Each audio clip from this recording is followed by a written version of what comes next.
बैरकपुर में विवेक मेला 2024 का आयोजन।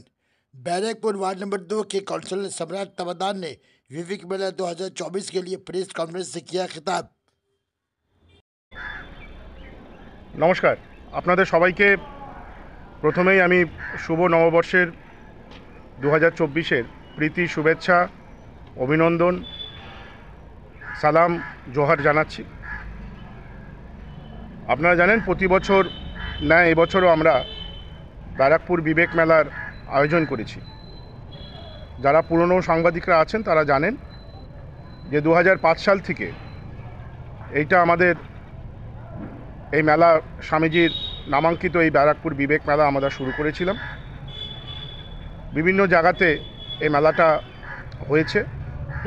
গত 2 বছর ধরে এই মেলাটা আমাদের ব্যারাকপুরের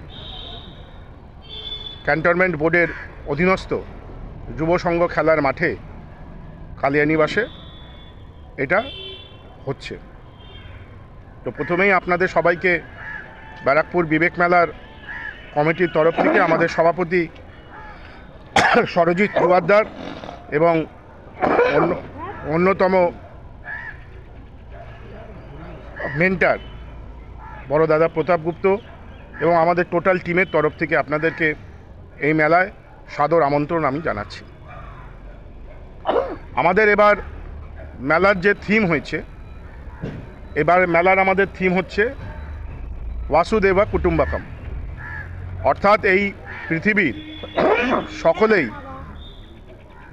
আমাদের পরিবারের লোক, আমাদের কুটুম্ব, নারায়ণের রূপ, অর্থাৎ সকলেই এই পৃথিবী যারা যেখানেই আছে ধর্ম জাতি বর্ণ ভাষা নির্বিশেষে সকলেই আমাদের নিজেদের লোক। সেই থিমটাকে সামনে নিয়েই আমাদের এই মেলা এবার আমরা করব। এই মেলায় বিভিন্ন সময় বিভিন্ন নেতৃবৃন্দরা আসবেন এবং বিভিন্ন সময় বিভিন্ন সাংস্কৃতিক অনুষ্ঠান হবে। আমরা চেষ্টা করেছি এবারকার মেলা একটু গভীরতার দিক দিয়ে আবেগের দিক দিয়ে একটু বড় করার জন্যে। বৃদ্ধাশ্রম আছে, সেখানে এই ঠান্ডার সময় তারা অত্যন্ত খারাপ অবস্থার মধ্যে থাকে।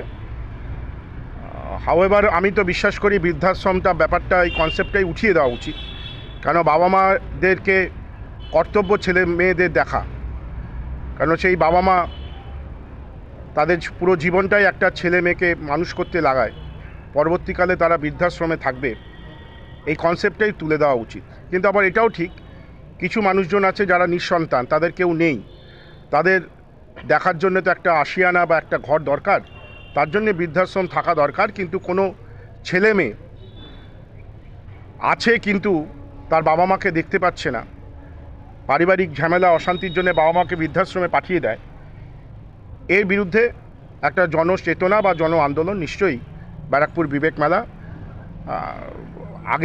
সামনের দিনে লড়াই করার একটা অঙ্গীকার করছে। স্বামীজির জন্মদিনের দিন স্বামীজির বিশেষ পুজো হবে আমাদের এখানে। একটা স্বামীজির মন্দির এখানে আমরা অস্থায়ী মন্দির একটা স্থাপন করব, সেখানে স্বামীজির পুজো হবে, যজ্ঞ হবে এবং সেদিনকে আমরা কিছু সভ্যরা মিলে সকলের বাড়ি বাড়ি যাব এবং সকলের বাড়িতে গিয়ে আমরা অন্ন গ্রহণ করব এবং সেই অন্নগুলো নিয়ে চাল ডাল যে যা দেবে, এক মুঠো দিক এক টুকরো দিক যে যা দেবে, সেইটা নিয়ে আমরা একটা বৃহত্তরভাবে একটা ভোগ রান্না করব। আমাদের কনসেপ্টটা হচ্ছে এখানে আমরা সবার বাড়িতে যাব, জাতি ধর্ম নির্বিশেষে সবার বাড়িতে, সেখানে খ্রিস্টানদের বাড়িতেও যাব, মুসলমান বাড়িতেও যাব, হিন্দু বাড়িতেও যাব, শিখ বাড়িতেও যাব, আমাদের এখানে কিছু ঘর আছে বৌদ্ধ এই আমাদের আদিবাসীরা আছেন তাদের বাড়িতেও যাব, সবার বাড়িতে যাব, গিয়ে তারা যেটা দেবেন আমাদের চাল অন্ন দেবেন সেটা আমরা নিয়ে এসে বৃহত্তর আকারে একটা ভোগ রান্না করব এবং সেই ভোগটা আগের বার প্রায় 5,000 মানুষ গ্রহণ করেছিল, এবার আমাদের ইচ্ছা আছে সেটা 10,000-এ পৌঁছানো। আমাদের কনসেপ্টটা থাকবে আমরা সবাই মিলে এই সমাজকে বাঁচাবো এবং এই সমাজের জাতি ধর্ম যার যার, কিন্তু এই সমাজটা আমাদের সকলের, এই সমাজকে আমাদের রক্ষা করতে হবে। আর স্বামীজির বাণীগুলো প্রতি মুহূর্তে লেখা থাকবে, প্রতি জায়গাতে এবার স্বামীজির বাণীগুলো প্রচার করা হবে। এই হচ্ছে মোটামুটি আমাদের কনসেপ্ট। এবারকার 3টে ভাগে আমরা ভাগ করেছি।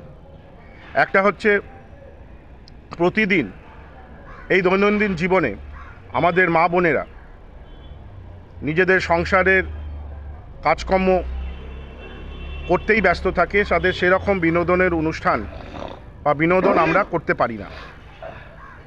তাই আমরা প্রতিদিনই 9 তারিখ থেকে 14 তারিখ পর্যন্ত বিশেষত আমাদের মা বোনেদের একটা খেলার আয়োজন করেছি, একটা প্রতিযোগিতার আয়োজন করেছি। এই প্রতিযোগিতার মাধ্যমে তারা নিজেরা একটু আনন্দ করবে এবং তার সাথে সাথে সফল প্রতিযোগিতা হয়ে আমাদের কাছ থেকে পুরস্কার গ্রহণ করবে। এর সাথে সাথে বাচ্চাদের যেসব জিনিসগুলো প্রায় এখন সমাজ থেকে প্রায় বিলুপ্তি হয়ে গিয়েছে, যেরকম ছোটোবেলায় আমরা আগে অঙ্ক দৌড় করতাম, জিলেপি প্রতিযোগিতা করতাম, লজেন্স দৌড় করতাম, এগুলো প্রায় বিলুপ্তি হয়ে গেছে। যে যেমন খুশি সাজো, গো অ্যাজ ইউ লাইক, সেগুলো প্রায় বিলুপ্তি হয়ে গেছে। তাই আমরা এইসব অনুষ্ঠানগুলো এবার আমরা আমাদের এই বিবেক মেলাতে আমরা বাচ্চাদেরকে আরও স্বামীজির কথা তুলে ধরার জন্যে, তার আদর্শকে তুলে ধরার জন্যে আমরা এটা তুলে ধরেছি। কারা কারা আসবেন, কি আসবেন, আমি কোনো পার্টিকুলার কোনো নামে আমি বলছি না। আপনারা আমাদের কর্মসূচি পেয়েছেন, সেটা আপনারা বুঝতে পারবেন। তবে সবচেয়ে বড় যেটা আমাদের এইবার আমরা যেটা করতে পেরেছি, এর আগের বছর আমরা করতে পারিনি সেটা, এবছর আমরা করতে পেরেছি। প্রায় 10 জন মানুষকে, যারা অত্যন্ত কষ্টের মধ্যে আছেন, এরকম 10টা মানুষকে স্বনির্ভর করার জন্যে তাদেরকে সাইকেল রিক্সা দিয়ে তাদেরকে স্বনির্ভর করব এবং তাদের নাম গোপন থাকবে। তারা আসবে, এসে নিয়ে চলে যাবে, কিন্তু তাদের নামটা আমরা গোপন রাখব। তার সাথে সাথে কিছু হ্যান্ডিক্যাপড মানুষজন আছেন, যারা অত্যন্ত শারীরিক এবং মানসিক কষ্টে জীবনযাপন করছেন, তাদেরকে আমরা হুইল চেয়ার দিয়ে আমাদের মেলা কমিটির তরফ থেকে আমাদের শ্রদ্ধা নিবেদন করব।